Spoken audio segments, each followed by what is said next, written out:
اور ایک جگہ وہ یہ بھی کہتے ہیں کہ کر بلبل و طاووس کی تقدیس سے توبہ۔ تو بہرحال یعنی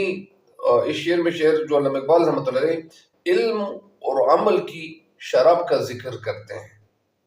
کہ جسے شراب اسے کہتے ہیں کہ جسے پینے کے بعد بے خودی کی کیفیت طاری ہو جائے۔ یعنی شراب ایسا ہونا چاہیے کہ جس کو پینے کے بعد یعنی انسان بے خود ہو جائے، بے خودی کی کیفیت طاری ہو جائے، حالت طاری ہو جائے۔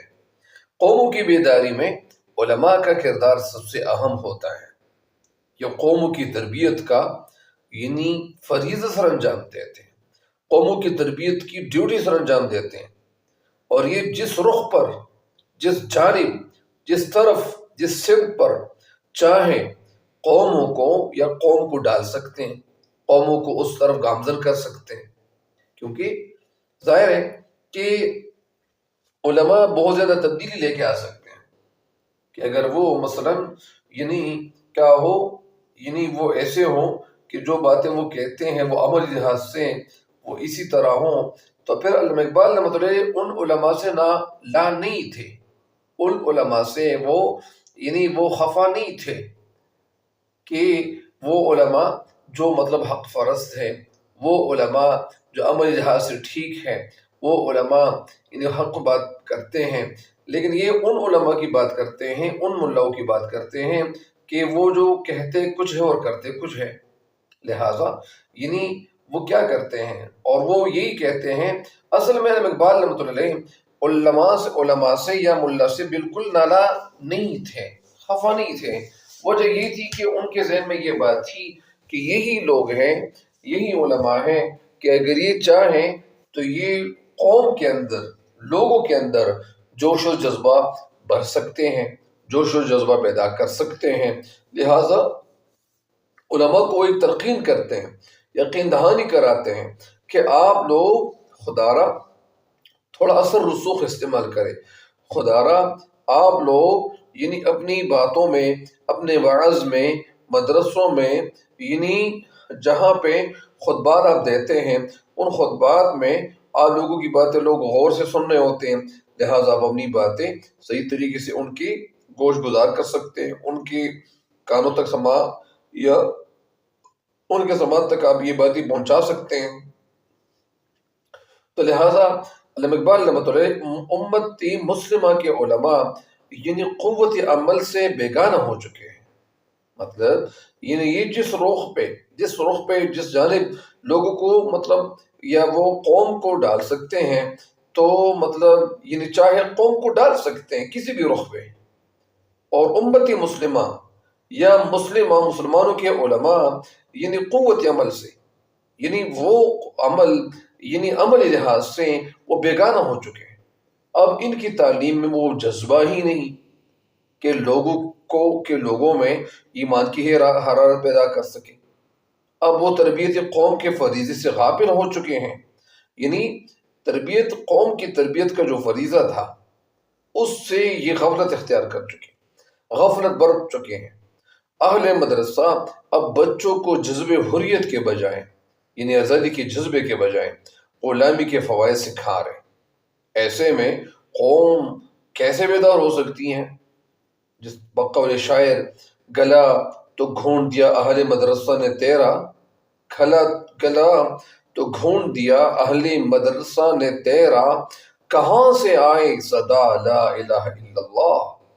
یعنی ایک زمانے میں خانقاہیں مسلمانوں کے لیے تصوف کے مراکز تھے، لوگ وہاں پہ یعنی تصوف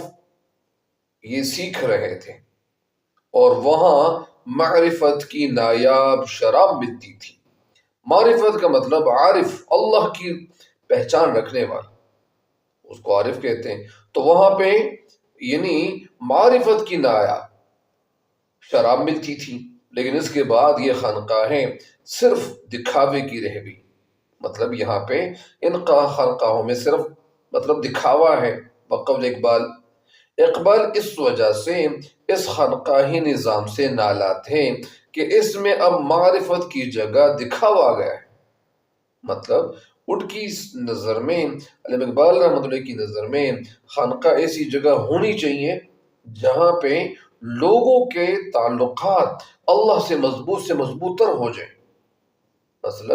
اگر کچھ لوگ وہاں پہ جاتے ہیں، وہاں پہ بیعت کرتے ہیں، تو بیعت کرنے کے بعد اگر ان کے جو علماء ہیں اگر وہ عملی لحاظ سے ٹھیک ہوں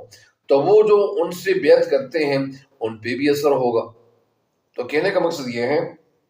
کہ علماء جو کچھ مطلب کہتے ہیں وہ اگر کرتے بھی ہیں تو پھر ساتھ ساتھ یعنی ان کی باتوں میں اثر بھی ہوگا۔ تو اس لیے یعنی علامہ اقبال رحمۃ اللہ علیہ ان کو بتا رہے، اقبال اس وجہ سے ان خانقاہی نظام سے ناراض تھے کہ اس میں اب معرفت کی جگہ یعنی دکھاوے کی چیز آ گئی، لوگ صرف دکھاوے کی طرف جاتے ہیں، اور وہ لوگوں میں آزادی اور جہاد کی روح پھونکنے میں مکمل طور پر ناکام ہو چکے ہیں۔ اصل میں یعنی میں آپ کو بتانا یہ چاہ رہا ہوں کہ علامہ اقبال رحمۃ اللہ علیہ اس وقت جب پاکستان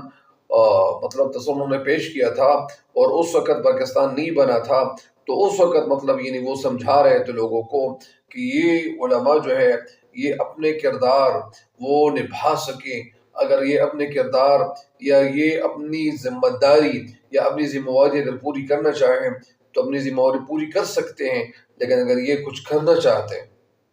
کیونکہ علماء سے یہ مخاطب ہے اور علماء کو سمجھا رہے ہیں، تو یہ ان کی جو سوچ تھی وہ یہی تھی تاکہ یہ علماء میری بات پہ عمل کریں، اور عمل کرنے کے بعد اگر یہ لوگوں کو